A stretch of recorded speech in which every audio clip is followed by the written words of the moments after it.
ध्वजारोहण गारद के सजीले जवान रवाना हो रहे हैं समारोह स्थल से। इसमें शामिल थल सेना का प्रतिनिधित्व इस बार किया प्रथम गोरखा राइफल्स ने, क्योंकि 5वीं बटालियन जिसमें भाग ले रही थी। इसकी स्थापना 1942 में धर्मशाला में की गई थी और सभी को प्रतीक्षा प्रधानमंत्री महोदय के उद्बोधन की।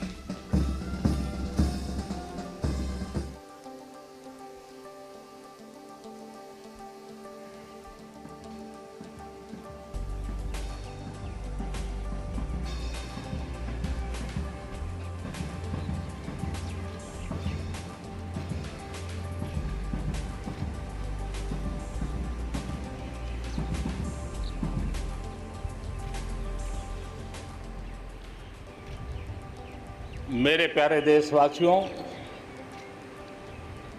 आजादी के इस पावन पर्व की सभी देशवासियों को बधाई और बहुत बहुत शुभकामनाएं।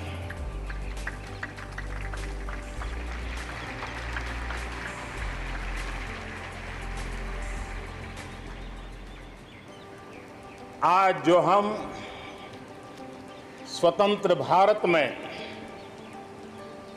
सांस ले रहे हैं, उसके पीछे मां भारती के लाखों बेटे बेटियों, उनका त्याग, उनका बलिदान और मां भारती को आजाद कराने के संकल्प के प्रति उनका समर्पण आज ऐसे सभी हमारे स्वातंत्र सेनानियों का, आजादी के वीरों का, नर बांकुरों का, वीर शहीदों का नमन करने का ये पर्व है। हमारे फौज के जाबाज जवान, हमारे अर्धसैनिक बल, हमारे पुलिस के जवान, सुरक्षा बल से जुड़े हुए हर कोई मां भारती के रक्षा में जुटे रहते हैं, सामान्य मानवीय की सुरक्षा में जुटे रहते हैं। आज उन सबको भी हृदयपूर्वक, आदरपूर्वक स्मरण करने का, उनके महान त्याग तपस्या को नमन करने का पर्व है। एक नाम और, श्री अरविंद घोष क्रांति दूत से लेकर आध्यात्म की यात्रा, आज उनके संकल्प, उनका जन्म जयंती है। हमें उनके संकल्पों को, हमारे संकल्पों को पूर्ण करने के उनकी तरफ से आशीर्वाद बने रहे। हम एक विशिष्ट परिस्थिति से गुजर रहे हैं। आज छोटे छोटे बालक मेरे सामने नजर नहीं आ रहे। भारत का उज्जवल भविष्य क्यों? कोरोना ने सबको रोका हुआ है। इस कोरोना के कालखंड में लक्षावधि कोरोना वॉरियर्स, चाहे डॉक्टर हो, नर्सिस हो, सफाई कर्मी हो, एम्बुलेंस चलाने वाले लोग हो, किस किस के नाम गिनाऊंगा। उन लोगों ने इतने लंबे समय तक जिस प्रकार से सेवा परमो धर्मः इस मंत्र को जी करके दिखाया है, पूर्ण समर्पण भाव से मां भारती के लालों की सेवा की है, ऐसे सभी कोरोना वॉरियर्स को भी मैं आज नमन करता हूं। इस कोरोना के कालखंड में अनेक हमारे भाई बहन इस कोरोना के संकट में प्रभावित हुए हैं। कई परिवार प्रभावित हुए हैं। कईयों ने अपनी जान भी गंवाई है। मैं ऐसे सभी परिवारों के प्रति अपनी संवेदनशीलता प्रकट करता हूं और इस कोरोना के खिलाफ मुझे विश्वास है 130 करोड़ देशवासियों की अदम्य इच्छा शक्ति, संकल्प शक्ति हमें उसमें भी विजय दिलाएगी और हम विजयी होके रहेंगे। मुझे विश्वास है कि पिछले दिनों भी हम एक प्रकार से अनेक संकटों से गुजर रहे। बाढ़ का प्रकोप, खास करके नॉर्थ ईस्ट, पूर्वी भारत, दक्षिण भारत, पश्चिमी भारत के कुछ इलाके, कहीं लैंडस्लाइड, अनेक दिक्कतों का सामना लोगों को करना पड़ा है। अनेक लोगों ने अपनी जान गंवाई है। मैं उन परिवारों के प्रति भी मेरी संवेदना व्यक्त करता हूं और राज्य सरकारों के साथ कंधे से कंधा मिलाकर के ऐसी संकट की घड़ी में हमेशा देश एक बनकर के, चाहे केंद्र सरकार हो, राज्य सरकार हो, हम मिलकर के तत्काल जितनी भी मदद पहुंचाने का प्रयास कर सकते हैं, सफलतापूर्वक कर रहे हैं। मेरे प्यारे देशवासियों, आजादी का पर्व हमारे लिए, ये स्वतंत्रता का पर्व आजादी के वीरों को याद कर करके नए संकल्पों की ऊर्जा का एक अवसर होता है। एक प्रकार से हमारे लिए ये नई प्रेरणा लेकर के आता है, नया उमंग, नया उत्साह लेकर के आता है। और इस बार तो हमारे लिए संकल्प करना बहुत आवश्यक भी है और बहुत शुभ अवसर भी है, क्योंकि अगला जब हम आजादी का पर्व मनाएंगे तब हम 75 वर्ष में प्रवेश करेंगे। ये अपने आप में एक बहुत बड़ा अवसर है और इसलिए आज आने वाले 2 साल के लिए बहुत बड़े संकल्प लेकर के हमें चलना है। 130 करोड़ देशवासियों को चलना है। आजादी के 75 वर्ष में जब प्रवेश करेंगे और आजादी के 75 वर्ष जब पूर्ण होंगे, हम हमारे संकल्पों की पूर्ति का एक महापर्व के रूप में उसको भी मनाएंगे। मेरे प्यारे देशवासियों, हमारे पूर्वजों ने अखंड एक निष्ठ तपस्या करके त्याग और बलिदान की उच्च भावनाओं को प्रस्तावित करते हुए हमें जिस प्रकार से आजादी दिलाई है, उन्होंने न्यौछावर कर दिया है। लेकिन हम ये बात न भूलें कि गुलामी के इतने लंबे कालखंड में कोई भी पल ऐसा नहीं था, कोई भी क्षेत्र ऐसा नहीं था कि जब आजादी की ललक न उठी हो, आजादी की इच्छा को लेकर के किसी ने प्रयास न किया हो, जंग न किया हो, त्याग न किया हो और एक प्रकार से जवानी जेलों में खपा दी, जीवन के सारे सपनों को फांसी के फंदों को चूम करके आहूत कर दिया। ऐसे वीरों को नमन करते हुए और फिर एक तरफ सशस्त्र क्रांति का दौर, दूसरी तरफ जन आंदोलन का दौर, पूज्य बापू के नेतृत्व में राष्ट्र जागरण के साथ जन आंदोलन की एक धारा ने आजादी के आंदोलन को एक नई ऊर्जा दी और हम आजादी के पर्व को आज मना पा रहे हैं। इस आजादी के जंग में भारत की आत्मा को कुचलने के भी निरंतर प्रयास हुए, अनगिनत प्रयास हुए। भारत को अपनी संस्कृति, परंपरा, रीत रिवाज, इन सब से उखाड़ फेंकने के लिए क्या कुछ नहीं हुआ। वो कालखंड था, सैकड़ों सालों का कालखंड था। शाम दाम दंड भेद सब कुछ अपने चरम पर था और कुछ लोग तो ये मान के चलते थे कि हम तो यावत चंद्र दिवाकरो यहां पर राज करने के लिए आए हैं। लेकिन आजादी की ललक ने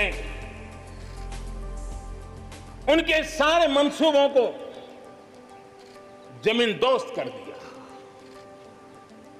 उनकी सोच थी कि इतना बड़ा विशाल देश, अनेक राजे रजवाड़े, भांति भांति की बोलियां, पहनवेश, खान पान, अनेक भाषाएं, इतनी विविधताओं के कारण बिखरा हुआ देश कभी एक होकर के आजादी का जंग लड़ नहीं सकता है। लेकिन इस देश की प्राण शक्ति वो पहचान नहीं पाए। अंतर्भूत जो प्राण शक्ति है, एकता का सूत्र जो हमें सबको बांध करके रखा हुआ है, उसने आजादी के उस पर्व में पूरी ताकत के साथ जब वो मैदान में आया तो देश आजादी के जंग में विजयी हुआ। हम ये भी जानते हैं कि वो कालखंड था, विस्तारवाद की सोच वालों ने दुनिया में जहां भी फैल सकते के फैलने का प्रयास किया, अपने झंडे गाड़ने की कोशिश की, लेकिन भारत का आजादी का आंदोलन दुनिया के अंदर भी एक प्रेरणा का कुंज बन गया, दिव्य स्तंभ बन गया और दुनिया में भी आजादी की ललक जगी। और जो लोग विस्तारवाद के अंधी दौड़ में लगे हुए थे, अपने झंडे गाड़ने में लगे थे, उन्होंने अपने इस मंसूबों को, विस्तारवाद के मंसूबों को पार करने के लिए दुनिया को दो महाविश्व युद्ध में झोंक दिया, मानवता को तहस नहस कर दिया, जिंदगियां तबाह कर दी, दुनिया को तबाह कर दिया। लेकिन ऐसे कालखंड में भी, युद्ध की विभीषिका के बीच भी भारत ने अपनी आजादी की ललक को नहीं छोड़ा, न कमी आने दी, न नमी आने दी। देश बलिदान करने की जरूरत पड़ी, बलिदान देता रहा, कष्ट झेलने की जरूरत पड़ी, कष्ट झेलता रहा, जन आंदोलन खड़ा करने की जरूरत पड़ी, जन आंदोलन खड़ा करता रहा। और भारत की एक लड़ाई ने दुनिया में आजादी के लिए एक माहौल बना दिया। और भारत की एक शक्ति ने दुनिया में जो बदलाव लाया, विस्तारवाद के लिए चुनौती बन गया भारत। इतिहास इस बात को कभी नकार नहीं सकता है। इतिहास इस बात को मेरे प्यारे देशवासियों, आजादी की लड़ाई में पूरे विश्व में भारत ने अपनी एकजुटता की ताकत, अपनी सामूहिकता की ताकत, अपने उज्जवल भविष्य के प्रति अपना संकल्प, समर्पण और प्रेरणा, उस ऊर्जा को लेकर के देश आगे बढ़ता चला गया। मेरे प्यारे देशवासियों, कोरोना वैश्विक महामारी के बीच 130 करोड़ भारतीयों ने संकल्प लिया, संकल्प आत्मनिर्भर बनने का। और आत्मनिर्भर भारत आज हर हिंदुस्तान के मन मस्तिष्क को में छाया हुआ है। आत्मनिर्भर भारत, ये सपना संकल्प में परिवर्तित देख रहे हैं। आत्मनिर्भर भारत ये एक प्रकार से शब्द नहीं, ये आज 130 करोड़ देशवासियों के लिए मंत्र बन गया है। हम जानते हैं, जब मैं आत्मनिर्भर की बात करता हूं, हम में से जो भी 25-30 साल की उम्र से ऊपर होंगे, उन सब ने अपने परिवार में अपने माता पिता या अपने बुजुर्गों से सुना होगा कि भाई, बेटे बेटी, अब 20 साल 21 साल के हो गए हो, अब अपने पैरों पे खड़े हो जाओ। 20-21 साल में भी परिवार संतानों से अपने पैरों पर खड़े होने की अपेक्षा करता है। हम तो आजादी के 75 वर्ष के एक कदम दूर है, तब हमारे लिए भी भारत जैसे देश को अपने पैरों पर खड़ा होना अनिवार्य है। आत्मनिर्भर बनना अनिवार्य है। जो परिवार के लिए आवश्यक है, वो देश के लिए भी आवश्यक है। और इसलिए, और मुझे विश्वास है, भारत इस सपने को चरितार्थ करके रहेगा। और उसका कारण मेरे देश के नागरिकों के सामर्थ्य पर मुझे यकीन है। मुझे मेरे देश की प्रतिभा पर गर्व है। मुझे देश के युवाओं में, देश की मातृशक्ति में, हमारी महिलाओं में अप्रतिम सामर्थ्य जो है उस पर मेरा भरोसा है। मेरा हिंदुस्तान की सोच, हिंदुस्तान का अप्रोच, इस पर विश्वास है। और इतिहास गवाह है कि भारत एक बार ठान लेता है तो भारत करके रहता है। और इसी के कारण जब हम आत्मनिर्भर की बात करते हैं तो दुनिया को भी उत्सुकता भी है, भारत से अपेक्षा भी है। और इसलिए हमें उस अपेक्षा को पूर्ण करने के लिए अपने आप को योग्य बनाना बहुत आवश्यक है। हमें अपने आप को तैयार करना बहुत आवश्यक है। भारत के चिंतन में भारत जैसे विशाल देश, भारत युवा शक्ति से भरा हुआ देश, आत्मनिर्भर भारत की पहली शर्त होती है आत्मविश्वास से भरा हुआ भारत।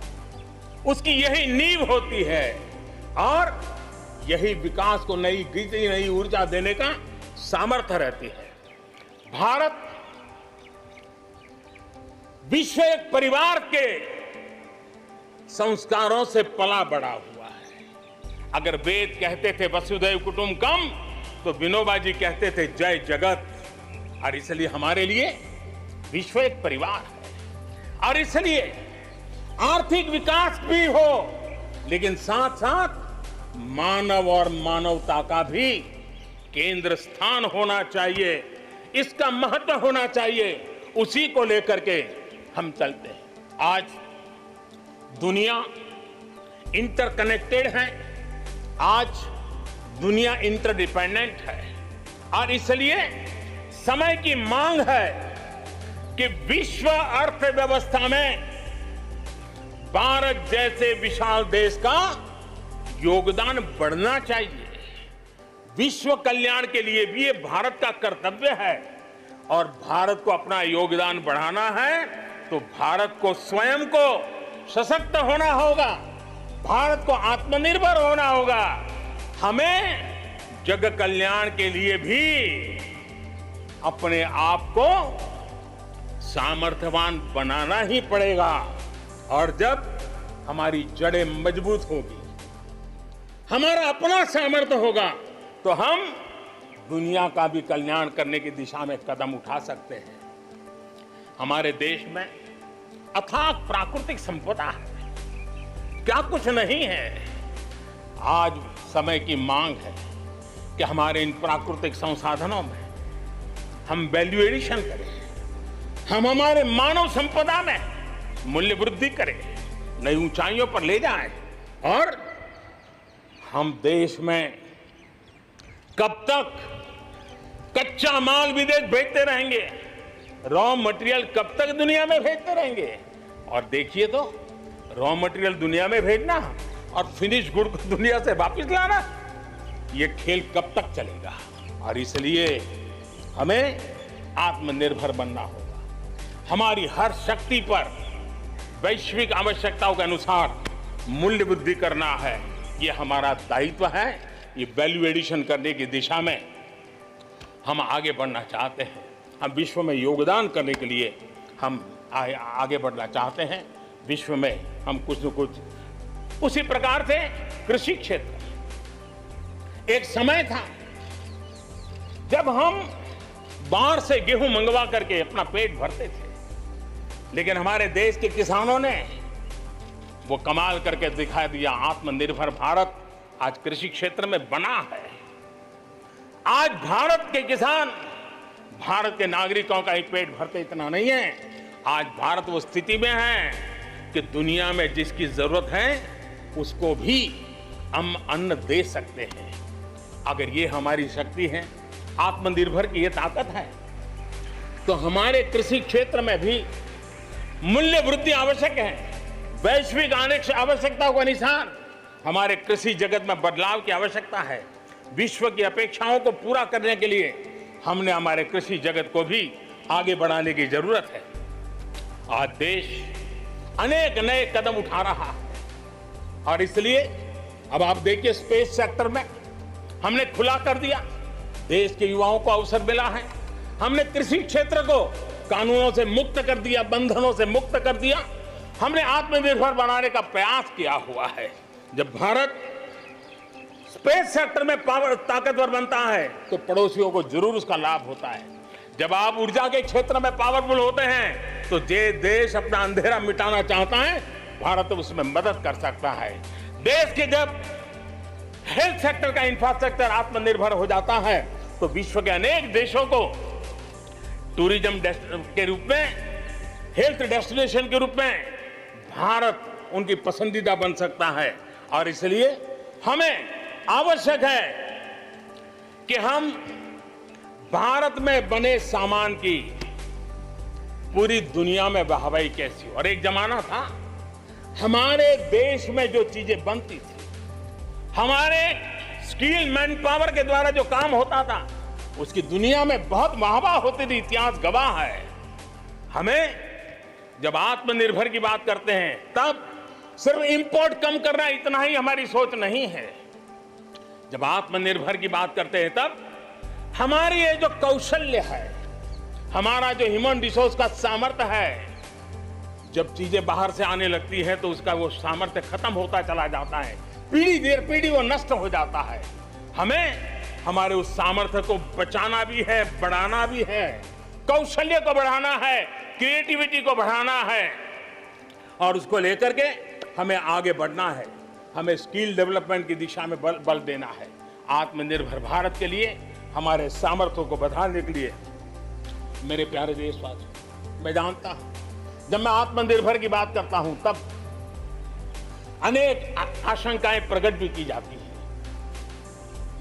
मैं इस बात को मानता हूं कि आत्मनिर्भर भारत के लिए लाखों चुनौतियां हैं और जब विश्व स्पर्धा के मोड़ में हो तब तो चुनौतियां बढ़ भी जाती हैं। लेकिन देश के सामने अगर लाखों चुनौतियां हैं तो देश के पास करोड़ों समाधान देने वाले शक्ति भी है, मेरे देशवासी भी हैं जो समाधान का सामर्थ्य देते हैं।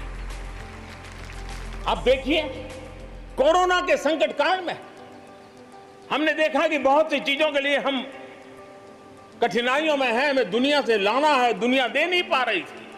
हमारे देश के नौजवानों ने, हमारे देश के उद्यमियों ने, हमारे देश के उद्योग जगत के लोगों ने बीड़ा उठा लिया। जिस देश में N95 नहीं बनता था बनने लगे, PPE नहीं बनता था बनने लग गए, वेंटिलेटर नहीं बनता था बनने लग गए। देश की आवश्यकताओं की तो पूर्ति हुई, लेकिन दुनिया में एक्सपोर्ट करने की हमारी ताकत बन गई। दुनिया की जरूरत थी आत्मनिर्भर भारत दुनिया को कैसे मदद कर सकता है, आज हम इसमें हम देख सकते हैं। और इसलिए विश्व की भलाई में भी भारत का योगदान करना यह दायित्व बनता है और उसलिए भी हमें उसी प्रकार से बहुत हो चुका। आजाद भारत की मानसिकता क्या होनी चाहिए? आजाद भारत की मानसिकता होनी चाहिए वोकल फॉर लोकल।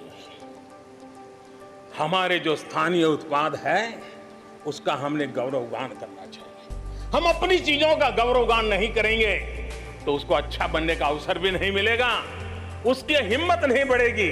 आइए हम मिलकर के संकल्प लें, आजादी के 75 साल के पर्व की ओर जब कदम रख रहे हैं तब वोकल फॉर लोकल का जीवन मंत्र बन जाए और हम मिलकर के भारत की उस ताकत को हम बढ़ावा दे दें। मेरे प्यारे देशवासियों, हमारा देश कैसी कैसी कमाल करता है, कैसे कैसे आगे बढ़ता है, इस बात को हम भली भांति समझ सकते हैं। कौन सोच सकता था कि कभी गरीबों के जनधन खाते में लाखों करोड़ों रुपए सीधे ट्रांसफर हो जाएंगे? कौन सोच सकता था कि किसानों की भलाई के लिए APMC जैसा एक्ट में इतने बदलाव हो जाएंगे? कौन सोचता था हमारे व्यापारी आलम पे जो लटकती तलवार थी एसेंशियल कमोडिटी एक्ट इतने सालों के बाद वो भी बदल जाएगा। कौन सोचता था कि हमारा स्पेस सेक्टर हमारे देश के युवाओं के लिए खुला कर दिया जाएगा। आज हम देख रहे हैं, राष्ट्रीय शिक्षा नीति हो, one nation one ration card की बात हो, वन नेशन वन ग्रिड की बात हो, वन नेशन वन टैक्स की बात हो, इंसॉल्वेंसी और बैंकरप्सी कोड उसकी बात हो, चाहे बैंकों को मर्जर करने का प्रयास हो, देश की सच्चाई बन चुकी है, देश की हकीकत है।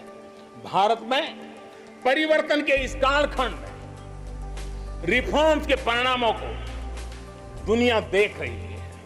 एक के बाद एक दूसरे से जुड़े हुए हम जो रिफॉर्म्स कर रहे हैं उसको दुनिया बहुत बारीकी से देख रही है और उसी का कारण है बीते वर्ष भारत में एफडीआई में अब तक के सारे रिकॉर्ड तोड़ दिए। फॉरेन डायरेक्ट इन्वेस्टमेंट अब तक के सारे रिकॉर्ड तोड़ दिए। बीते वर्ष भारत में एफडीआई में 18% की वृद्धि हुई है, बढ़ोतरी हुई है और इसलिए कोरोना काल में भी दुनिया की बड़ी बड़ी कंपनियां भारत की ओर रुख ले रही हैं। ये विश्वास ऐसे ही पैदा नहीं हुआ है, ऐसे ही दुनिया मोहित नहीं हुई है। इसके लिए भारत ने अपनी नीतियों पर, भारत ने अपने लोकतंत्र पर, भारत ने अपनी अर्थव्यवस्था की बुनियाद की मजबूती पर जो काम किए हैं उसने ये विश्वास जगाया है। दुनिया भर के अनेक बिजनेस भारत को सप्लाई चेन के केंद्र के रूप में आज देख रहे हैं। अब हमें मेक इन इंडिया के साथ साथ मेक फॉर वर्ल्ड ये मंत्र को लेकर के भी हमें आगे बढ़ना है। 130 करोड़ देशवासियों का सामर्थ्य, जब एक ही समय में, जरा याद कीजिए पिछले कुछ दिन, और 130 करोड़ देशवासियों के सामर्थ्य के लिए गर्व कीजिए। कोरोना के इस महाकालखंड में एक तरफ चक्रवात, पूरब में भी चक्रवात, पश्चिम में भी चक्रवात, बिजली गिरने से अनेक लोगों की मौत की खबरें, कहीं पर बार बार भूस्खलन की घटनाएं, छोटे मोटे भूकंप के झटके इतना कम था तो हमारे किसानों के लिए टिड्डी दल की आपत्तियां आई। न जाने एक साथ एक के बाद एक मुसीबतों का अंबार लग गया, लेकिन उसके बावजूद भी देश जरा भी अपना विश्वास नहीं खोया। देश आत्मविश्वास के साथ आगे बढ़ता जाया गया। देशवासियों के जीवन को, देश की अर्थव्यवस्था को कोरोना के प्रभाव से जल्दी से जल्दी बाहर निकालना आज हमारी प्राथमिकता है। इसमें अहम भूमिका रहेगी नेशनल इंफ्रास्ट्रक्चर पाइपलाइन प्रोजेक्ट की। इस पर 110 लाख करोड़, उससे भी ज्यादा खर्च किए जाएंगे। इसके लिए अलग अलग सेक्टर्स में लगभग 7,000 प्रोजेक्ट्स की पहचान कर ली गई है। इससे देश के ओवरऑल इंफ्रास्ट्रक्चर डेवलपमेंट को एक नई दिशा भी मिलेगी, एक नई गति भी मिलेगी।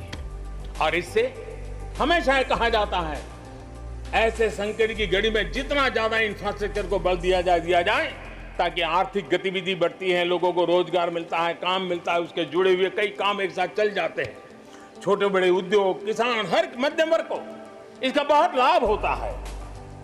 और आज मैं एक बात स्मरण करना चाहता हूं, जब अटल बिहारी वाजपेयी हमारे देश के प्रधानमंत्री थे, तब उन्होंने स्वर्णिम चतुर्भुज की एक बहुत बड़ी दूरगामी असर पैदा करने वाली योजना को प्रारंभ किया था और देश के रोड नेटवर्क के इंफ्रास्ट्रक्चर को नेक्स्ट जनरेशन पर ले गए थे, आज भी वो स्वर्णिम चतुर्भुज की तरफ देश बड़े गर्व से देख रहा है। हाँ, हमारा हिंदुस्तान बदल रहा है, देख रहा है।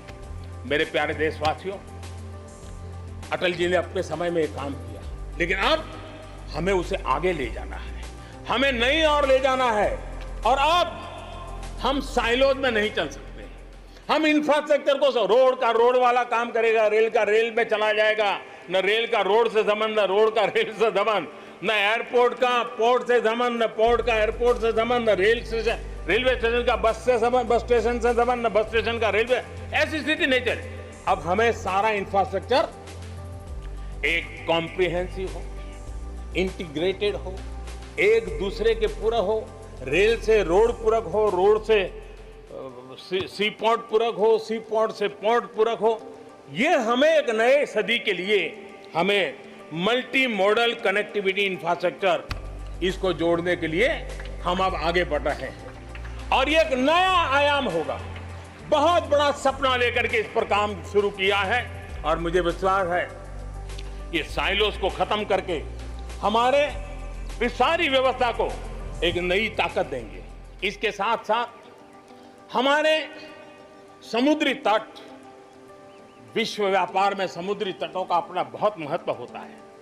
जब हम पोर्ट लेड डेवलपमेंट को लेकर के चले हैं, तब हम आने वाले दिनों में समुद्री तट के पूरे हिस्से में 4 लेन रोड बनाने की दिशा में एक आधुनिक इंफ्रास्ट्रक्चर के लिए हम काम करेंगे। मेरे प्यारे देशवासियों, हमारे यहां शास्त्रों में एक बहुत बड़ी बात और बड़ी महत्वपूर्ण बात कही गई है। हमारे यहां शास्त्रों में कहा गया है, सामर्थ्य मूलम स्वातंत्रम, सामर्थ्य मूलम स्वातंत्रम, श्रम मूलम च वैभवम, श्रम मूलम च वैभवम। यानी किसी समाज की, किसी भी राष्ट्र की आजादी का स्रोत उसका सामर्थ्य होता है और उसके वैभव, उन्नति, प्रगति का स्रोत उसकी श्रम शक्ति है। और इसलिए सामान्य नागरिक, शहर हो या गांव, उसकी मेहनत का कोई मुकाबला नहीं है।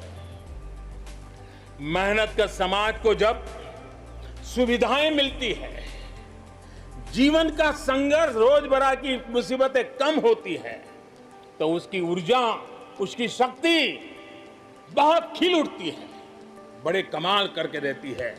बीते 6 वर्षों में देश के मेहनत कश नागरिकों का जीवन बेहतर बनाने के लिए अनेक विविध कामों का सिलसिला चलाया गया है, अनेक अभियान चलाए गए हैं।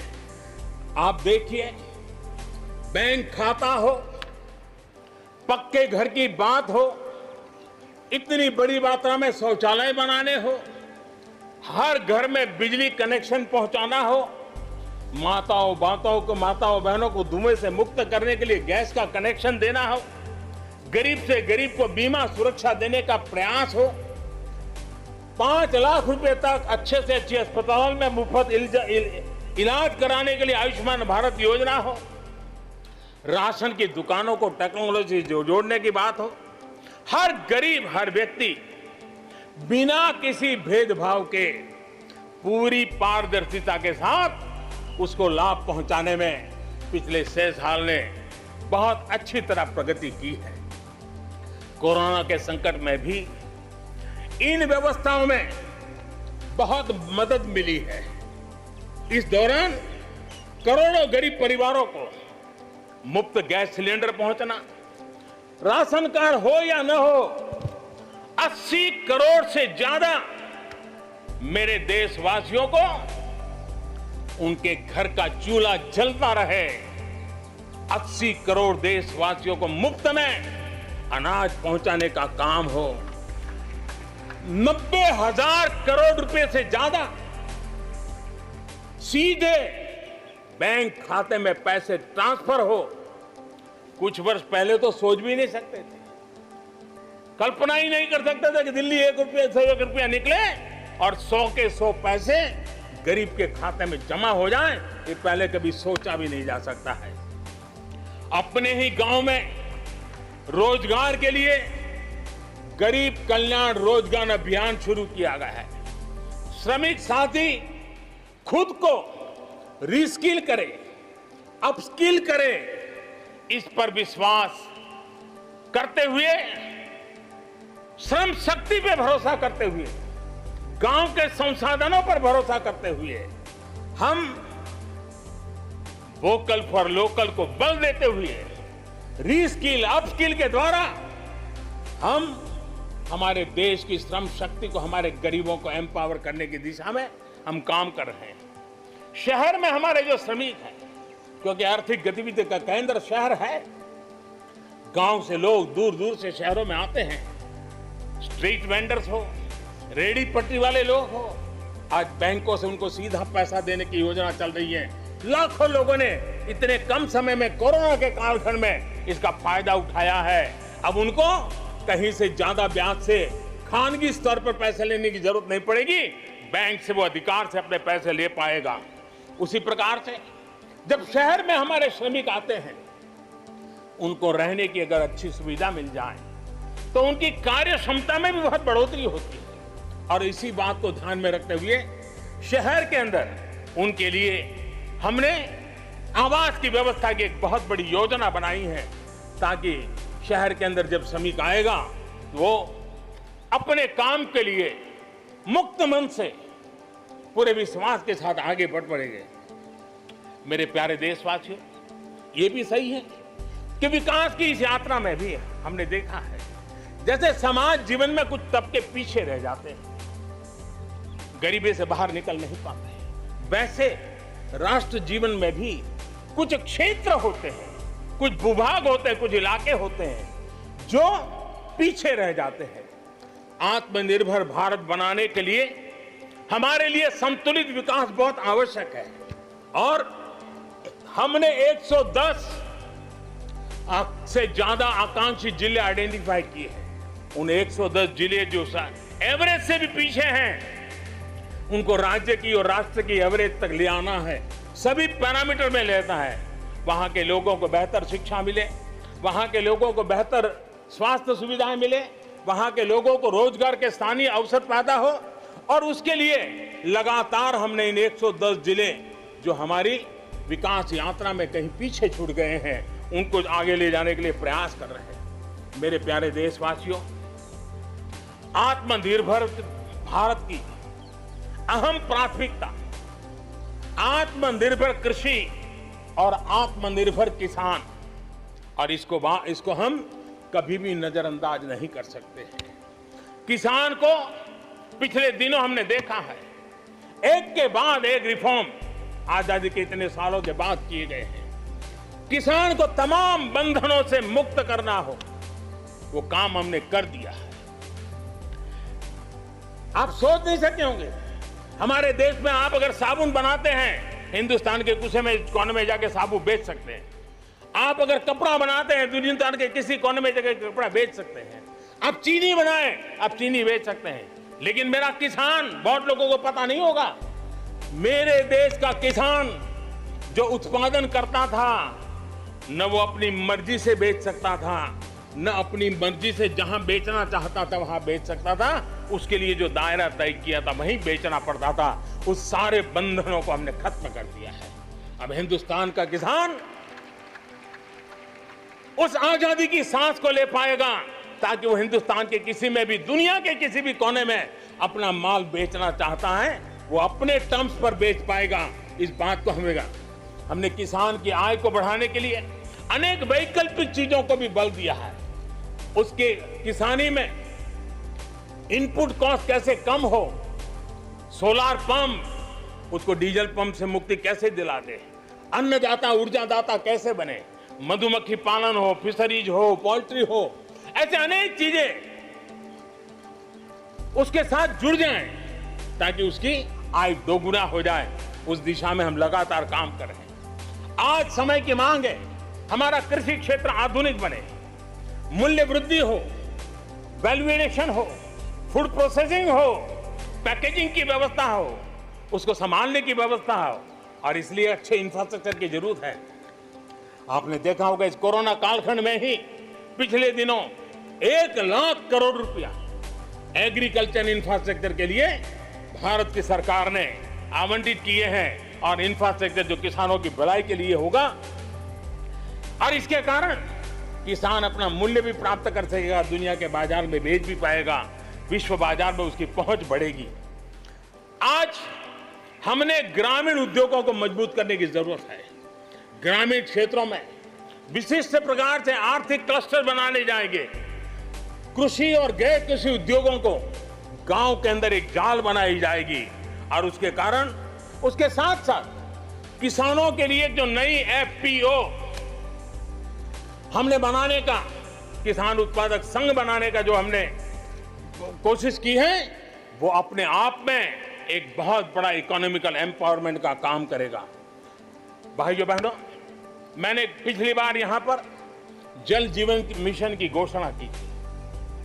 आज उसको 1 साल हो रहा है। मैं आज गर्व से कह सकता हूं कि जो हमने सपना लिया है कि पीने का शुद्ध जल, नल से जल हमारे देशवासियों को मिलना चाहिए। स्वास्थ्य की समस्याओं का समाधान भी शुद्ध पीने के जल से जुड़ा हुआ होता है। अर्थव्यवस्था में भी उसका बहुत बड़ा योगदान होता है और उसको लेकर के जल जीवन मिशन शुरू किया।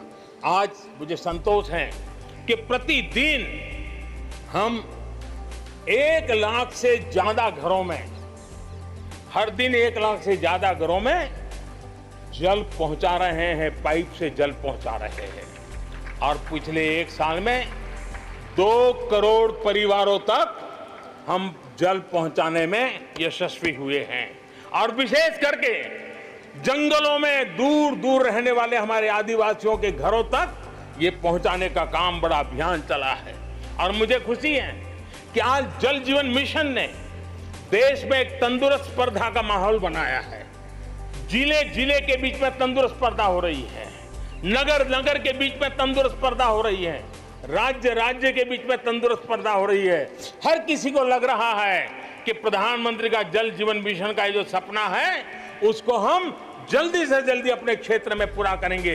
कोऑपरेटिव कॉम्पिटिटिव फेडरलिज्म को एक नई ताकत इस जल जीवन मिशन के साथ जुड़ गई है और उसके साथ भी हम आगे बढ़ रहे हैं। मेरे प्यारे देशवासियों, चाहे हमारा कृषि का क्षेत्र हो, चाहे हमारे लघु उद्योगों का क्षेत्र हो, चाहे हमारे नौकरी पेशा करने वाले समाज के लोग हो, ये करीब करीब सभी लोग एक प्रकार से भारत का मध्यम वर्गीय बहुत बड़ा संपुट है। और मध्यम वर्ग से निकले हुए प्रोफेशनल्स आज दुनिया में अपना डंका जमा रहे हैं। मध्यम वर्ग से निकले हुए हमारे डॉक्टर, इंजीनियर, वकील, साइंटिस्ट, सब कोई दुनिया के अंदर अपना नाम डंडा जमा रहे हैं। और इसलिए ये बात तय है कि मध्यम वर्ग को जितने अवसर मिलते हैं वो अनेक गुना ताकत के साथ उभर करके आते हैं। और इसलिए मध्यम वर्ग को सरकारी दखलंदाजी से मुक्ति चाहिए। मध्यम वर्ग को अनेक विध नए अवसर चाहिए, उसको खुला मैदान होना चाहिए। और हमारी सरकार लगातार मध्यम वर्ग के इन सपनों को पूरा करने के लिए काम कर रही है। मध्यम वर्ग मिरेकल करने की ताकत रखता है। ईज ऑफ लिविंग, इसका सबसे बड़ा लाभ किसी को होना है तो मेरे मध्यम वर्गीय परिवारों को होना है। सस्ते इंटरनेट की बात हो, चाहे सस्ते स्मार्टफोन की बात हो, या उड़ान के तहत हवाई जहाज की टिकटें बहुत मिनिमम हो जाने की बात हो, या हमारे हाईवेज हो, इंफॉर्मेशन वेज हो, ये सारी चीजें मध्यम वर्ग की ताकत को बढ़ाने वाली है।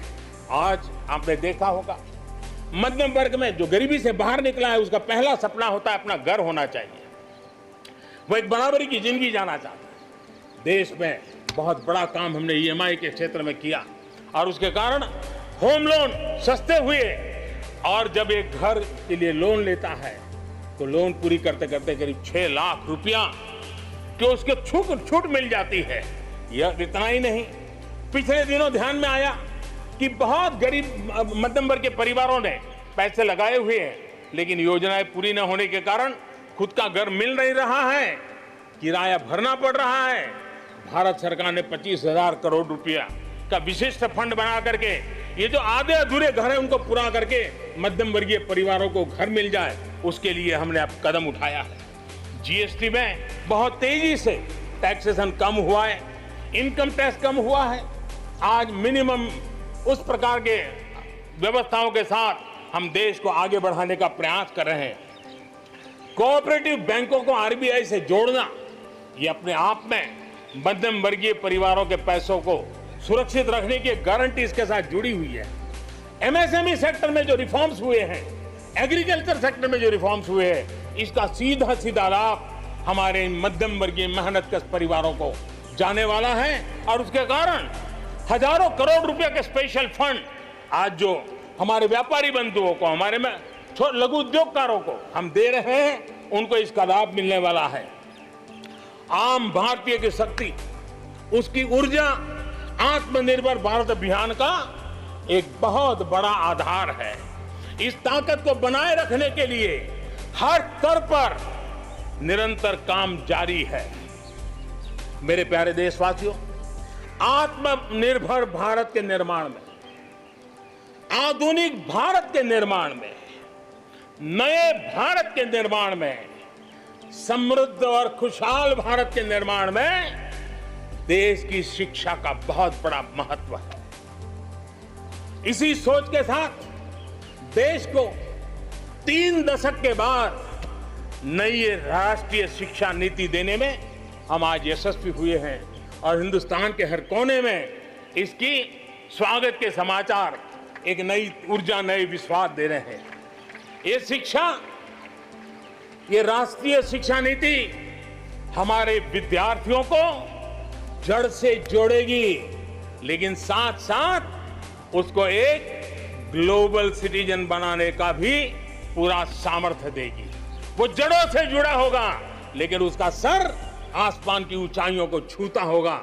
आज आपने देखा होगा राष्ट्रीय शिक्षा नीति में एक विशेष बल दिया गया है नेशनल रिसर्च फाउंडेशन का, क्योंकि देश को प्रगति करने के लिए इनोवेशन बहुत आवश्यक होता है।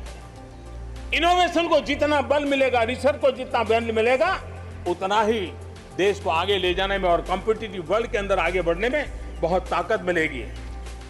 आपने सोचा होगा, क्या कभी इतना तेजी से गांव तक ऑनलाइन क्लासेस का इतना माहौल बन जाएगा? कभी कभी आफत में भी कुछ ऐसी चीजें उभर करके आ जाती हैं, नई ताकत दे देती हैं। और इसलिए आपने देखा होगा कोरोना काल में ऑनलाइन क्लासेस एक प्रकार से कल्चर बन गया है। आप देखिए ऑनलाइन डिजिटल ट्रांजैक्शन वो भी कैसे बढ़ रहे हैं। भीम यूपीआई गत 1 महीने में, यानी किसी को भी गर्व होगा कि भारत जैसे देश में यूपीआई भीम के द्वारा गत 1 महीने में 3 लाख करोड़ रुपए का ट्रांजैक्शन हुआ है। अपने आप में हम किस प्रकार से बदली हुई स्थितियों को स्वीकार करने लगे हैं, ये इसका नमूना है। आप देखते हैं 2014 से पहले हमारे देश में 5 दर्जन पंचायतें, 5 दर्जन पंचायतों में ऑप्टिकल फाइबर था।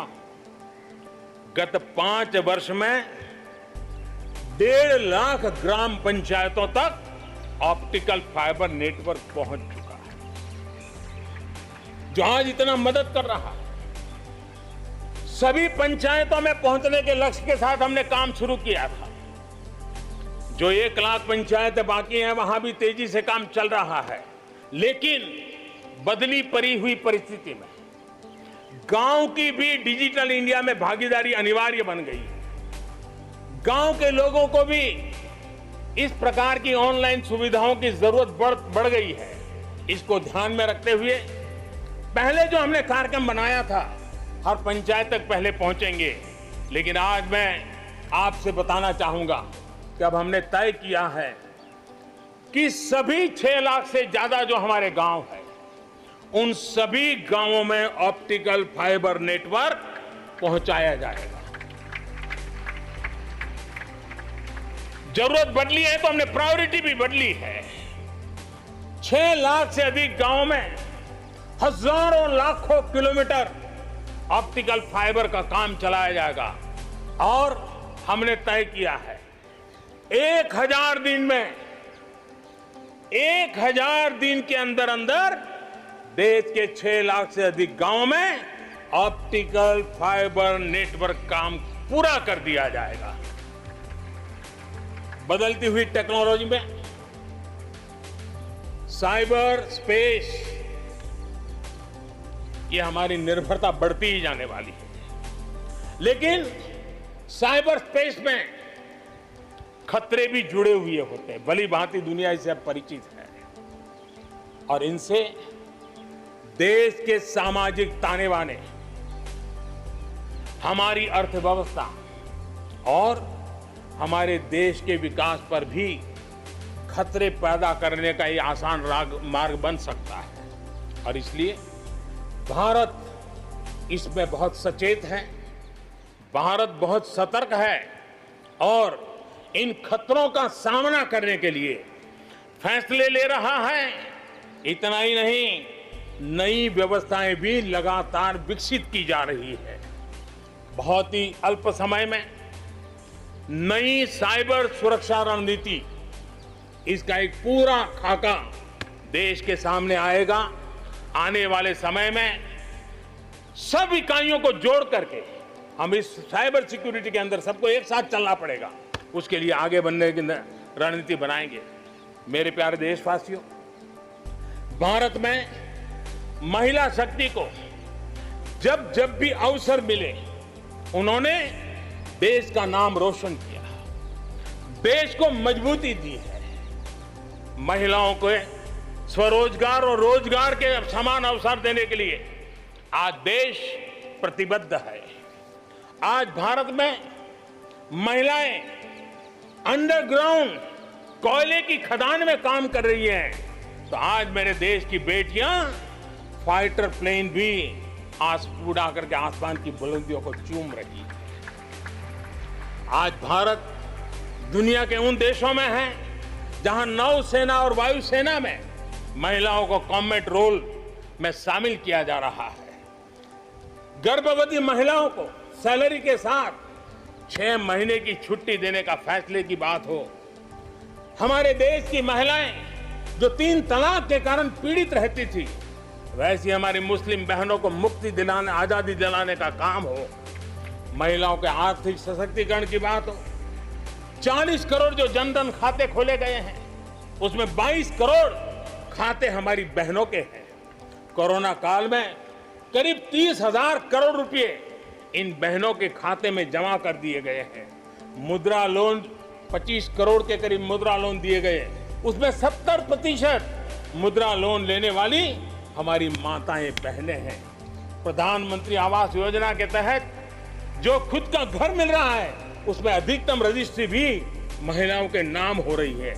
मेरे प्यारे देशवासियों, गरीब बहन बेटियों की बेहतर स्वास्थ्य की भी चिंता यह सरकार लगातार कर रही है। हमने जन औषधि केंद्र के अंदर 1 रुपये में सैनिटरी पैड पहुंचाने के लिए एक बहुत बड़ा काम किया।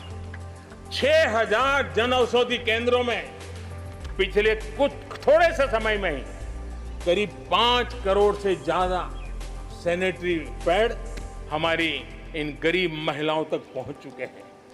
बेटियों में कुपोषण खत्म हो, उनकी शादी की सही आयु क्या हो, इसके लिए हमने कमेटियां बना की रचना की है।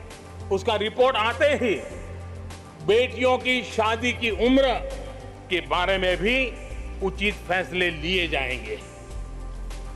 मेरे प्यारे देशवासियों, इस कोरोना के सेक्टर में कालखंड में हेल्थ सेक्टर की तरफ ध्यान जाना बहुत स्वाभाविक है, और इसलिए आत्मनिर्भर की सबसे बड़ी सीख हमें हेल्थ सेक्टर ने इस संकट के काल में सिखा दी है, और उस लक्ष्य में प्राप्त करने के लिए हमें आगे भी बढ़ना है। अब देखिए, कोरोना के समय, उसके पूर्व हमारे देश में सिर्फ एक लैब थी टेस्टिंग के लिए। आज 1400 लैब्स का नेटवर्क है, हिंदुस्तान के हर कोने में फैला हुआ है। जब कोरोना का संकट आया तो एक दिन में सिर्फ 300 टेस्ट हो पाते थे।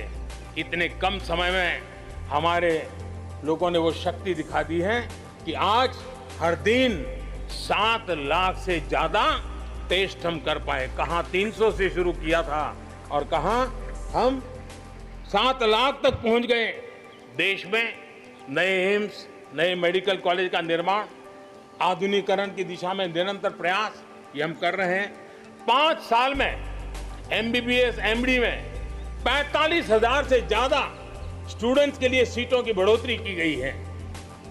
गांव में 1.5 लाख से ज्यादा वेलनेस सेंटर, और उसमें से करीब 1/3 तो ऑलरेडी कार्यरत हो गए हैं, जिन्होंने इस कोरोना में बहुत बड़ी मदद की है। कोरोना के काल में वेलनेस सेंटर की भूमिका ने गांव की बहुत बड़ी मदद की है। हेल्थ सेक्टर में आज से एक बहुत बड़ा अभियान शुरू होने जा रहा है और उसमें टेक्नोलॉजी का भी बहुत बड़ा रोल रहेगा। आज से नेशनल डिजिटल हेल्थ मिशन, उसका भी आरंभ किया जा रहा है। भारत के हेल्थ सेक्टर में ये एक नई क्रांति ले आएगा। इलाज में आने वाली परेशानियां कम करने के लिए टेक्नोलॉजी का बहुत सुविचारित रूप से उपयोग होगा। प्रत्येक भारतीय को हेल्थ आईडी दी जाएगी। ये हेल्थ आईडी प्रत्येक भारतीय के स्वास्थ्य खाते की तरह काम करेगी। आपके हर टेस्ट, हर बीमारी, आपको किस डॉक्टर के पास कौन सी दवा ली थी, उनका क्या डायग्नोसिस था, कब दी थी, आपकी रिपोर्ट क्या थी, ये सारी जानकारी इस एक हेल्थ आईडी में आपको समाहित की जाएगी। डॉक्टर से अपॉइंटमेंट हो, पैसा जमा करना हो, अस्पताल में पर्ची बनवाने की भागदौड़ हो, तमाम दिक्कतें नेशनल डिजिटल हेल्थ मिशन के माध्यम से अनेक मुसीबतों से मुक्ति मिलेगी और उत्तम स्वास्थ्य के लिए हमारा कोई भी नागरिक सही फैसले कर पाएगा। ये व्यवस्था उसे होने वाली है। मेरे प्यारे देशवासियों, जब भी अब कोरोना की बात आती है तो एक बात स्वाभाविक है, हर किसी के मन में सवाल है, कोरोना की वैक्सीन कब तैयार होगी? ये सवाल हर एक के मन में है, पूरी दुनिया में है। मैं आज देशवासियों को कहना चाहूंगा, देश के हमारे वैज्ञानिकों की प्रतिभा एक ऋषि मुनि की तरह लेबोरेटरी में जी जान से जुटे हुए हैं, अखंड एक निष्ठ तपस्या कर रहे हैं, बड़ी कड़ी मेहनत कर रहे हैं और भारत में एक नहीं, दो नहीं, तीन वैक्सीन उसके टेस्टिंग के अलग अलग चरण में है। वैज्ञानिकों से जब हरी झंडी मिल जाएगी, बड़े पैमाने पर प्रोडक्शन होगा और उसकी तैयारियां भी पूरी तरह रेडी हैं और तेजी से प्रोडक्शन के साथ वैक्सीन हर भारतीय तक कम से कम समय में कैसे पहुंचे, उसका खाका भी तैयार है, उसका रूपरेखा भी तैयार है। मेरे प्यारे देशवासियों, हमारे देश में अलग अलग जगहों पर विकास की तस्वीर अलग अलग है। कुछ क्षेत्र बहुत आगे हैं, कुछ क्षेत्र बहुत पीछे हैं। ये असंतुलन आत्मनिर्भर भारत के सामने एक महत्वपूर्ण चुनौती मैं मान सकता हूं और इसलिए जैसा मैंने प्रारंभ में कहा, 110 आकांक्षी जिलों पर हम बल दे रहे हैं, उसको विकास की बराबरी लाना चाहते हैं। हम विकास के इकोसिस्टम बनाना, कनेक्टिविटी को सुधारना, ये हमारी प्राथमिकता है। अब आप देखिए, हिंदुस्तान का पश्चिमी भाग और हिंदुस्तान को मध्य से देखिए, हिंदुस्तान का पूर्वी भाग, पूर्वी उत्तर प्रदेश हो, बिहार हो, बंगाल हो, नॉर्थ ही हो, उड़ीसा हो, ये सारे हमारे क्षेत्र अपार संपदा है, प्राकृतिक संपदा के भंडार है। यहाँ के लोग सामर्थ्यवान है, शक्तिवान है, प्रतिभावान है, लेकिन अवसरों के अभाव में ये क्षेत्र हमारे असंतुलन रहा है और इसलिए हमने अनेक नए कदम उठाए। ईस्टर्न डेडिकेटेड फ्रेट कॉरिडोर हो, पूर्व में गैस पाइपलाइन से जोड़ने की बात हो, नए रोड रेल का इंफ्रास्ट्रक्चर खड़ा करना हो, वहां नए पोर्ट बनाने हो, यानी एक प्रकार से पूरा डेवलपमेंट के लिए जो इंफ्रास्ट्रक्चर का खाका होना चाहिए, बड़ा होलिस्टिक तरीके से विकसित हम कर रहे हैं ताकि हमारे क्षेत्र भी विकास की दिशा में। उसी प्रकार से लेह लद्दाख करगिल जम्मू कश्मीर एक क्षेत्र, एक प्रकार से इस क्षेत्र को 1 वर्ष पूर्व 370 से आजादी मिल चुकी है, 1 साल पूरा हो चुका है। ये 1 साल जम्मू कश्मीर के एक नई विकास यात्रा का बड़ा महत्वपूर्ण पड़ाव है। ये 1 साल वहां महिलाओं को, दलितों को मूलभूत अधिकारों को देने वाला कालखंड रहा है। ये हमारे शरणार्थियों को गरिमापूर्ण जीवन का भी 1 साल रहा है। विकास का लाभ गांव और गरीब तक पहुंचाने के लिए बैक टू विलेजेस जैसे विशेष अभियान चलाए जा रहे हैं। आयुष्मान योजना को बेहतरीन तरीके से आज जम्मू कश्मीर लद्दाख के क्षेत्र में उपयोग किया जा रहा है। मेरे प्यारे देशवासियों, लोकतंत्र की मजबूती, लोकतंत्र की सच्ची ताकत हमारी चुनी हुई स्थानीय इकाइयों में है। हम सभी के लिए गर्व की बात है कि जम्मू कश्मीर में स्थानीय इकाइयों के जनप्रतिनिधि सक्रियता और संवेदनशीलता के साथ विकास के नए युग को आगे बढ़ा रहे हैं। मैं उनके वहीं के सभी पंच सरपंचों को हृदय से बहुत बहुत बधाई देता हूं विकास यात्रा में उनकी सक्रिय भागीदारी के लिए। जम्मू कश्मीर में डिलिमिटेशन की प्रक्रिया चल रही है। सुप्रीम कोर्ट के निवृत्त न्यायमूर्ति के नेतृत्व में डिलिमिटेशन का काम चल रहा है और जल्दी से डिलिमिटेशन का काम पूरा होते ही भविष्य में वहां चुनाव हो, जम्मू कश्मीर के एमएलए हो, जम्मू कश्मीर के मंत्रीगण हो, जम्मू कश्मीर के मुख्यमंत्रीगण हो, नई ऊर्जा के साथ विकास के मार्ग पर आगे बढ़े। इसके लिए देश प्रतिबद्ध भी है और प्रयासरत भी है। लद्दाख को केंद्र शासित प्रदेश बना करके बरसों पुरानी जो उनकी मांग थी, उनकी आकांक्षा थी, उस आकांक्षा को हमने पूर्ण करने का, उनको सम्मानित करने का एक बहुत बड़ा काम किया है। हिमालय की ऊंचाइयों में बसा लद्दाख विकास के नए शिखर की ओर आगे बढ़ रहा है। अब सेंट्रल यूनिवर्सिटी वहां पर बन रही है, नए रिसर्च सेंटर बन रहे हैं, होटल मैनेजमेंट के कोर्सेज वहां चल रहे हैं। बिजली के लिए 7,500 मेगावाट के सोलर पार्क के निर्माण की योजना बन रही है। लेकिन मेरे प्यारे देशवासियों, लद्दाख की कई विशेषता है। उन विशेषताओं को हमें संभालना भी है, संवारना भी है। और जैसे सिक्किम ने, हमारे नॉर्थ ईस्ट में सिक्किम ने अपनी एक ऑर्गेनिक स्टेट की पहचान बनाई है, वैसे ही लद्दाख, लेह, करगिल, ये पूरा क्षेत्र हमारे देश के लिए कार्बन न्यूट्रल इकाई के रूप में उसकी पहचान बना सकता है। और इसके लिए भारत सरकार वहां के नागरिकों के साथ मिलकर के एक नमूना रूप, प्रेरणा रूप कार्बन न्यूट्रल और वो भी विकास का मॉडल, वहां की आवश्यकताओं की पूर्ति वाला मॉडल, उस दिशा में हम आगे बढ़ रहे हैं। मेरे प्यारे देशवासियों, भारत ने दिखाया है कि पर्यावरण के साथ संतुलन रखते हुए भी तेज विकास संभव है।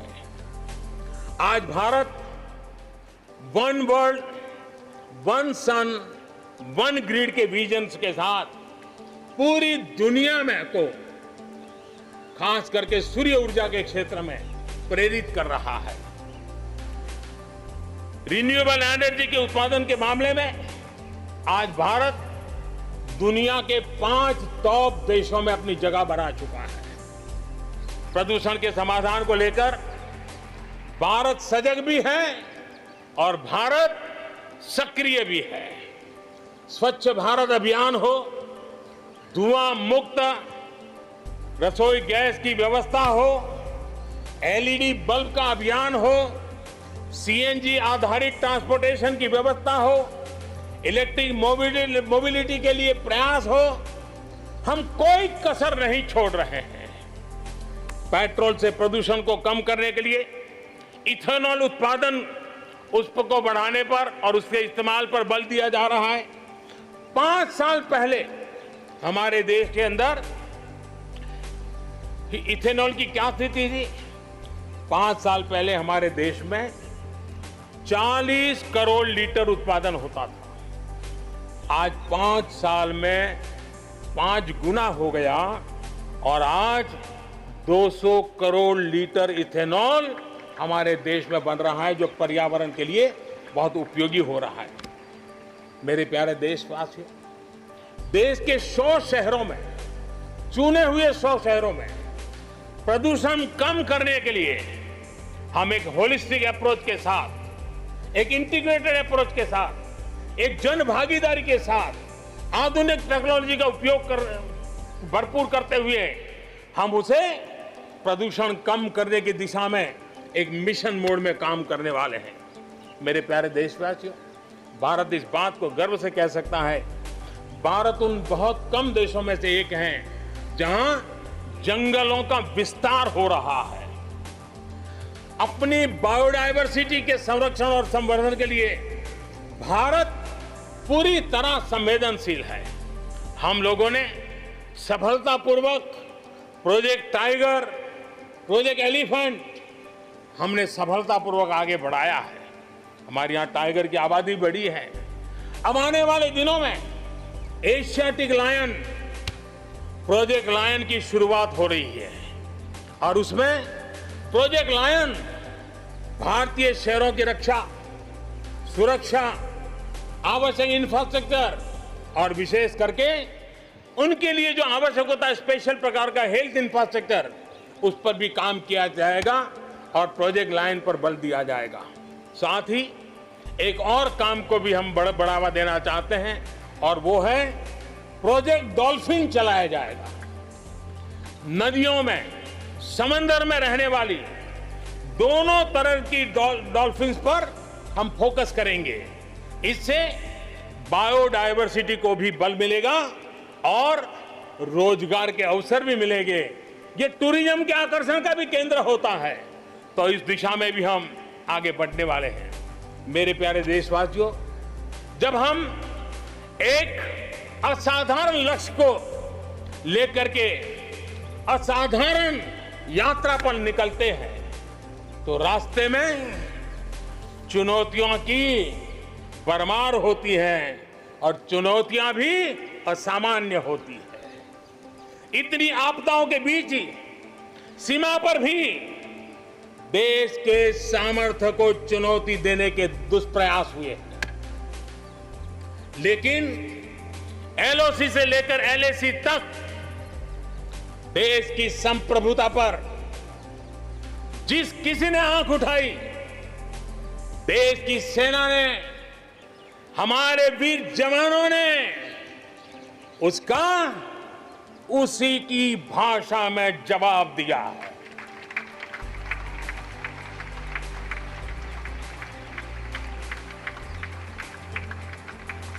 भारत की संप्रभुता की रक्षा के लिए पूरा देश एक जोश से भरा हुआ है, संकल्प से प्रेरित है और सामर्थ्य पर अटूट श्रद्धा के साथ आगे बढ़ रहा है। इस संकल्प के लिए हमारे वीर जवान क्या कर सकते हैं, देश क्या कर सकता है, ये लद्दाख में दुनिया ने देख लिया है।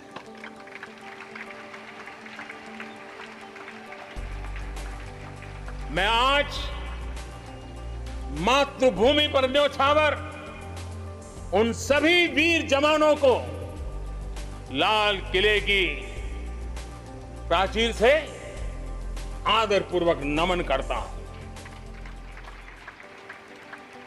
आतंकवाद हो या विस्तारवाद, भारत आज डटकर मुकाबला कर रहा है। आज दुनिया पर का भारत पर विश्वास और मजबूत हुआ है। पिछले दिनों संयुक्त राष्ट्र सुरक्षा परिषद के अस्थायी सदस्य के रूप में 192 में से 192 में से 184 देखो सो कहोगा भारत को समर्थन मिलना, ये हमारे हर हिंदुस्तानी के लिए गर्व दिलाता है। विश्व में हमने कैसी अपनी पहुंच बनाई है, उसका यह उदाहरण है। और यह तभी संभव होता है जब भारत खुद मजबूत हो, भारत सशक्त हो, भारत सुरक्षित हो। इसी सोच के साथ आज अनेक मोर्चों पर काम किया जा रहा है। मेरे प्यारे देशवासियों, हमारे पड़ोसी देशों के साथ, चाहे वो हमसे जमीन से जुड़े हो या समंदर से, अपने संबंधों का हम सुरक्षा, विकास और विश्वास की साझेदारी के साथ जोड़ रहे हैं। भारत का लगातार प्रयास है कि अपने पड़ोसी देशों के साथ हम अपने सदियों पुराने सांस्कृतिक, आर्थिक और सामाजिक रिश्तों को और गहराई दें। दक्षिण एशिया में दुनिया की 1/4 जनसंख्या रहती है। हम संयोग और सहभागिता से इतनी बड़ी जनसंख्या के विकास और समृद्धि की अनगिनत संभावनाएं पैदा कर सकते हैं।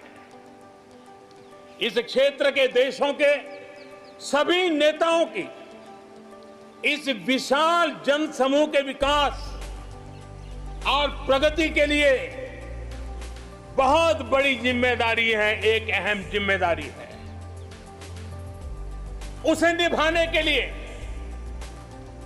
दक्षिण एशिया के इन सभी क्षेत्र के सभी लोगों को, राजनेताओं को, शासकों को, बुद्धिजीवियों को भी मैं आह्वान करता हूं, इस पूरे क्षेत्र में जितनी शांति होगी, जितना सौहार्द होगा, उतनी ही ये मानवता के काम आएगी, मानवता के हित में होगा।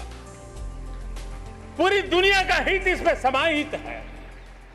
आज पड़ोसी सिर्फ वो ही नहीं है जिनसे हमारी भौगोलिक सीमाएं मिलती हैं, बल्कि वे भी हैं जिनसे हमारे दिल मिलते हैं।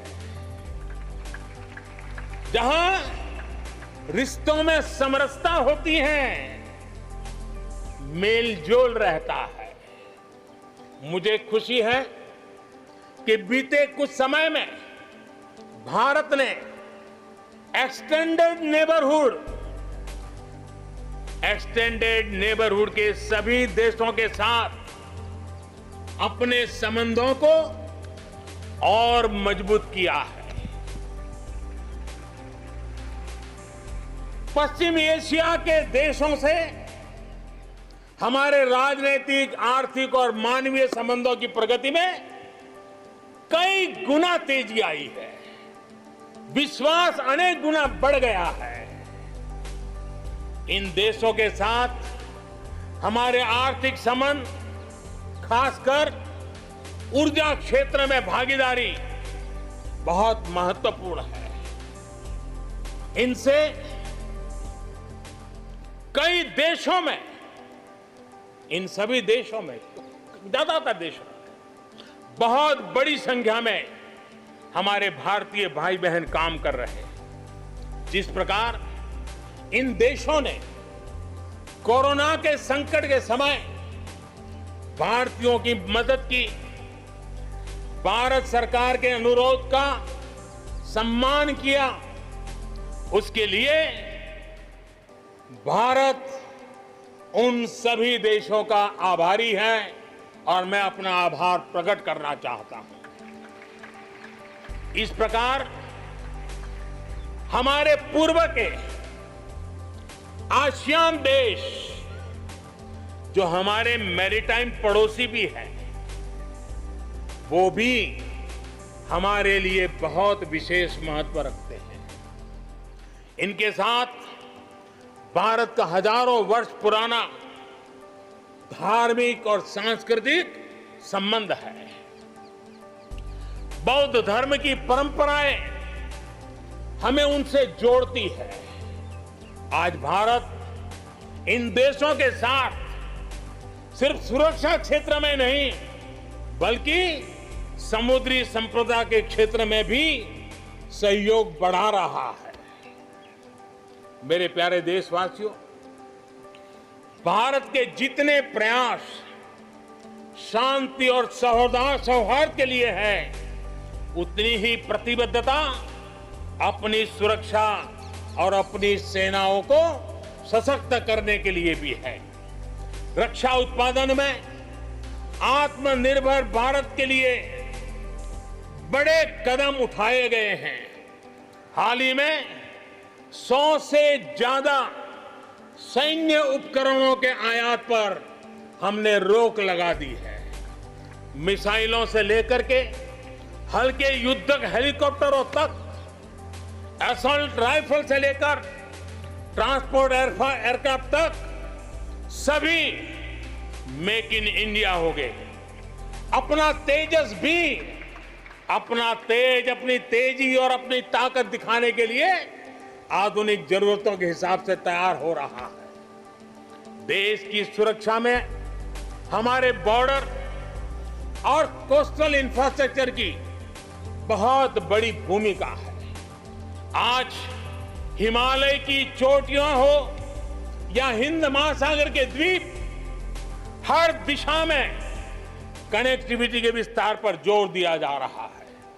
लद्दाख से लेकर के अरुणाचल प्रदेश तक बड़े पैमाने पर हमारे देश की सुरक्षा को ध्यान में रखते हुए नई सड़कें तैयार की गई है।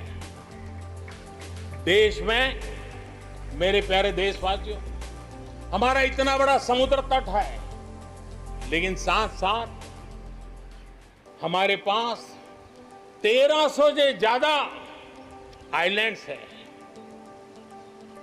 कुछ चुनिंदा आइलैंड के महत्व को देखते हुए तेजी से विकसित करने पर हम आगे बढ़ रहे हैं। आपने देखा होगा, पिछले सप्ताह 5 दिन पहले अंडमान निकोबार में submarine optical fibre cable project का लोकार्पण हुआ। अंडमान निकोबार को भी चेन्नई और दिल्ली जैसी इंटरनेट सुविधा अब उपलब्ध होगी। अब हम आगे लक्षद्वीप को भी इसी तरह जोड़ने के लिए काम को आगे बढ़ाने वाले हैं। अगले 1000 दिन में लक्षद्वीप को भी तेज इंटरनेट की सुविधा से जोड़ने का हमने लक्ष्य रखा है। बॉर्डर और कोस्टल एरिया के युवाओं के विकास, उसको भी सुरक्षा को केंद्र में रखते हुए विकास के मॉडल की दिशा में हम आगे बढ़ रहे हैं। और उसमें एक कदम, एक बड़ा अभियान हम शुरू कर रहे हैं। हमारे जो बॉर्डर इलाके हैं, हमारे जो कोस्टल इलाके हैं, वहां के करीब 173 डिस्ट्रिक्ट हैं जो किसी न किसी देश की सीमा या समुद्री तट से जुड़े हुए हैं। आने वाले दिनों में एनसीसी का विस्तार उन बॉर्डर डिस्ट्रिक्ट के नौजवानों के लिए किया जाएगा।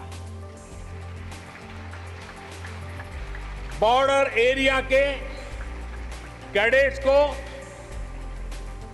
हम करीब करीब 1 लाख नए एनसीसी के कैडेट तैयार करेंगे और उसमें 1/3 हमारी बेटियां हो, ये भी प्रयास रहेगा।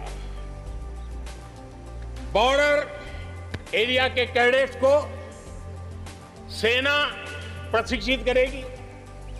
कोस्टल एरिया के जो कैडेट्स हैं उनको नेवी के लोग प्रशिक्षित करेंगे और जहां एयरबेस है वहां के कैडेट को एयरफोर्स की तरफ से ट्रेनिंग दी जाएगी।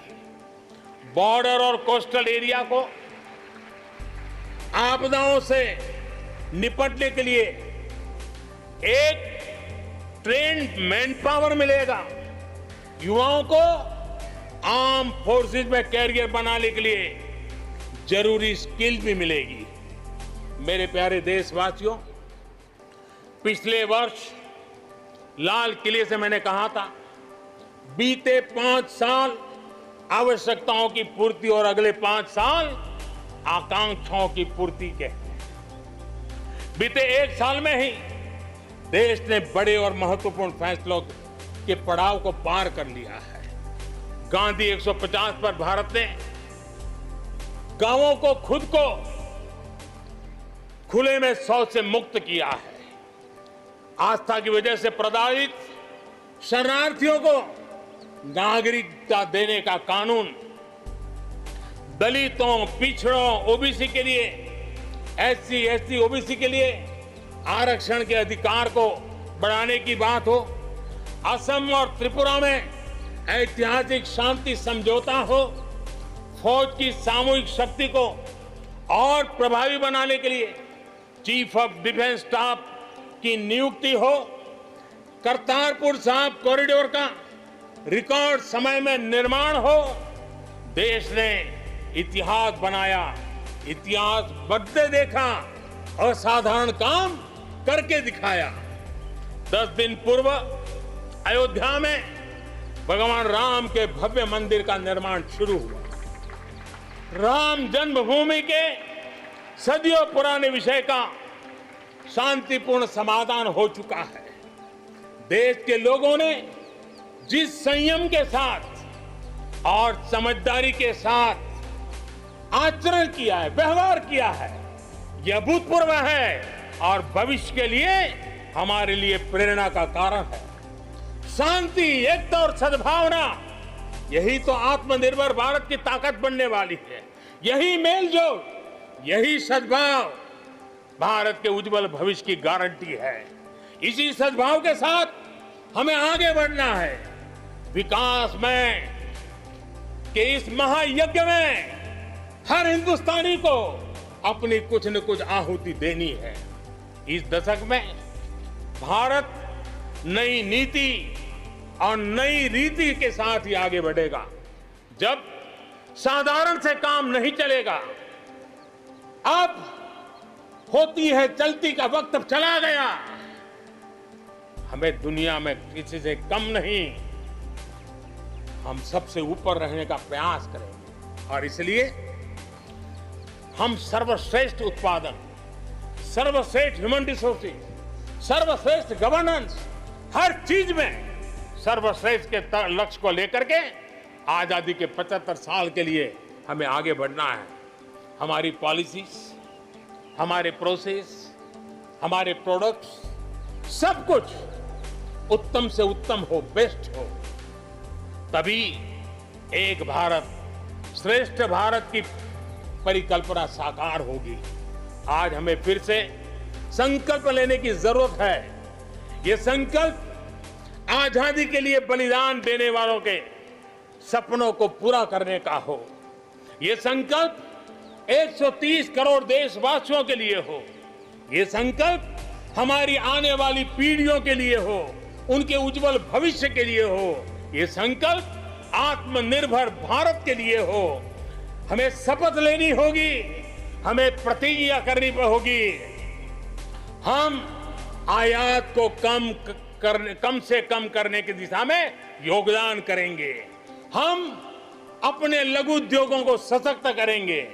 हम सब लोकल के लिए वोकल बनेंगे और हम ज्यादा इनोवेट करेंगे।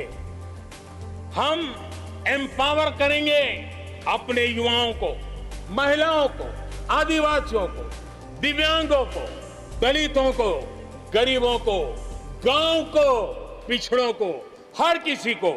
आज भारत ने असाधारण गति से असंभव को संभव किया है।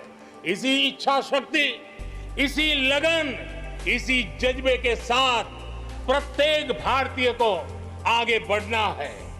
वर्ष 2022 हमारी आजादी के 75 वर्ष का पर्व अब बस आ ही गया है। हम एक कदम दूर है। हमें दिन रात एक कर देना है। 21वीं सदी का ये तीसरा दशक हमारे सपनों को पूरा करने का दशक होना चाहिए। कोरोना बड़ी विपत्ति है, लेकिन इतनी बड़ी नहीं कि आत्मनिर्भर भारत की विजय यात्रा को वो रोक पाए। मैं देख सकता हूं एक नए प्रभात की लालिमा, एक नए आत्मविश्वास का उदय, एक नए आत्मनिर्भर भारत का शंखनाद। एक बार फिर आप सभी को स्वाधीनता दिवस की कोटि कोटि शुभकामनाएं। आइए मेरे साथ दोनों हाथ के ऊपर करके पूरी ताकत से बोलिए, भारत माता की, भारत माता की, भारत माता की, वंदे वंदे वंदे, जय हिंद।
कोटि